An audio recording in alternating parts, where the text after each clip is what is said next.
obligado a volverme empresario periodista. Yo soy empresario periodista por accidente, no por vocación. Soy periodista por encima de todo.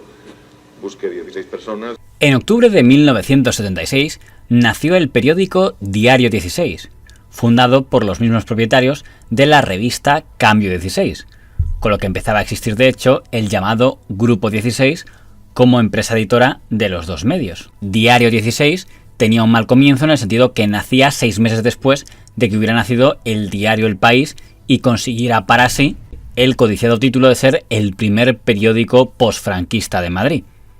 Los directivos del Grupo 16 siempre consideraron que eso se había debido a un trato de favor de la administración, porque en el momento de que le dieron el permiso al diario El País estaban en el gobierno 2 de sus accionistas, don José María de Areiza y don Manuel Fraga, ministros de Exteriores e Interior respectivamente. Las cosas que uno no hace, ¿no? Y resulta que El País ha decidido hacerlo. ¿Por qué lo ha hecho? Bueno, porque la soberbia es muy mala consejera, simplemente porque salieron antes que ningún otro, tuvieron el permiso antes que nadie porque sus contactos con el régimen anterior eran mucho más estrechos y mucho más de confianza, y por eso les dieron el permiso antes que los demás, tuvieron un gran éxito, hicieron un gran periódico. Pero también es cierto que el diario El País había solicitado por primera vez su inscripción como periódico en 1973, mientras que el Grupo 16 no solicitó la inscripción de Diario 16 hasta 1975. Diario 16 además cometió el error de considerar que como El País iba a liderar la nueva prensa de la mañana, ellos deberían liderar la nueva prensa de la tarde, y el periódico nació como diario vespertino, en un momento en el que la prensa vespertina estaba de baja. Por tanto, mientras que la primera tirada del País ya estuvo por encima de los 100.000 ejemplares, la primera tirada de Diario 16 estaba por los 70.000. Detrás incluso del diario Pueblo, el diario público de la tarde, que aún seguía siendo el periódico más vendido de la tarde en ese momento. La catarata de pérdidas que suponía para la empresa Diario 16 ponía en peligro incluso la viabilidad de la revista Cambio 16, que sí estaba en ganancias en aquel momento. Eso llevó a que los editores de la empresa optaran por dividir la compañía en 2 empresas filiales, una para la revista y otra para el periódico. La del periódico se llamaba Impresa, y esa empresa pasaría a ser propiedad a partir de 1978 directamente de la Unión de Centro Democrático, que tendría a 4 de sus dirigentes en el Consejo de Administración de Diario 16, cuyo director general era el señor don Romualdo de Toledo.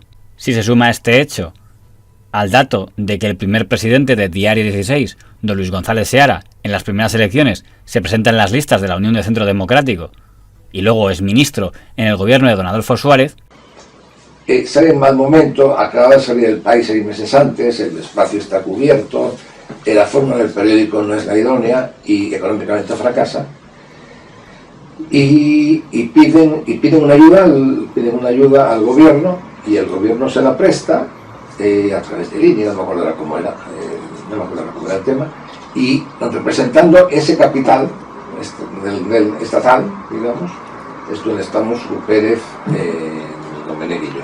No parece que Diario 16 estuviera en condiciones de dar lecciones de independencia al diario El País, aunque sí es cierto que la forma de titular las noticias por parte de Diario 16 tenía un tono mucho más juvenil, osado y hasta podría decirse transgresor que la que tenía el diario El País, que era más formal a la hora de presentar sus noticias. Diario 16 nació un poco, por lo que he podido ver en hemerotecas, como un periódico, si me permite, muy insolente de cara a lo que había sido el régimen anterior. Se atrevió quizá un poco más a lo que los periódicos tradicionales, que eran el Ya y el ABC, y no hablo ya de los periódicos, digamos, más del régimen como puede ser el Alcázar, incluso los periódicos nuevos como El País, parece que Diario 16 iba como un paso más en ese terreno. Sí, la verdad es que el Diario 16 nació de la manera que nació por fuerza de las circunstancias, porque todos los que participamos en la fundación del periódico, en realidad éramos muy pocas personas, 20 personas, ¿no?, que habíamos sido contratadas por la casa, por Juan Tomás de Salas, pues todos queríamos hacer un periodismo más serio, más informativo, por supuesto un periodismo, podríamos decir, peleón, en el sentido de que queríamos contar la verdad de lo que pasaba, y muy comprometido con el servicio al ciudadano. Pero lamentablemente, todo esto, la fundación del periódico empezó a fraguarse en septiembre del año 1976, pero en mayo había salido ya El País, en el mayo anterior. Y El País había ocupado ya un espacio del periódico que en cierto modo nos gustaba a nosotros hacer, ¿no?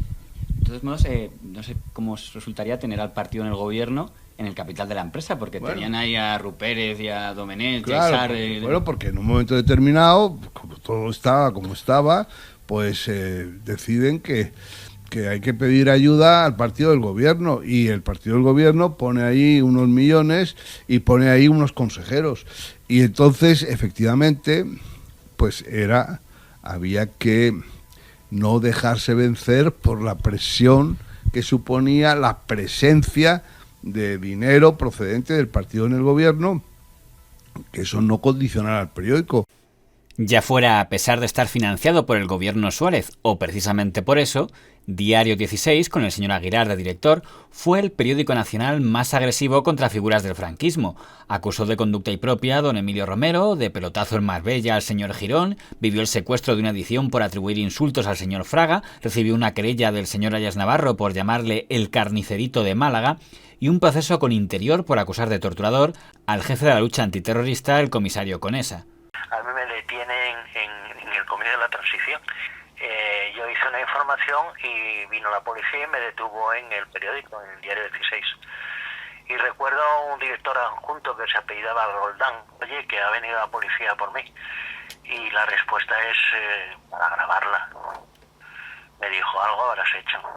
Y al contrario que décadas después, cuando todo el mundo atacaría a figuras del franquismo cuando ya no podían responder por haber muerto, el Diario 16 del señor Aguilar lo hacía cuando estaban vivos y, por tanto, podían contestar a través de sus abogados. Emilio Romero, cuando publica que se ha peleado con el presidente del Club Siglo XXI, en ese momento Emilio Romero es delegado nacional de la prensa del movimiento, sí, con bastante poder. Cuando publica lo de Girón, urbaniza que algo queda, él en ese momento es procurador y además una persona muy importante. El presidente de la Confederación Nacional de Excombatientes. Y cuando publica Cuco Cerecedo lo del carnicero de Málaga, que usted se lo publica, era también una figura importante. ¿Cómo era enfrentarse con ellos cuando estaban vivos? Podían responder y de hecho imagino que responderían. Claro que respondieron. Y además respondían en los juzgados. Que cómo era enfrentarse con la gente que estaban... Es que era el momento que había que hacerlo. A toro pasado es maravilloso.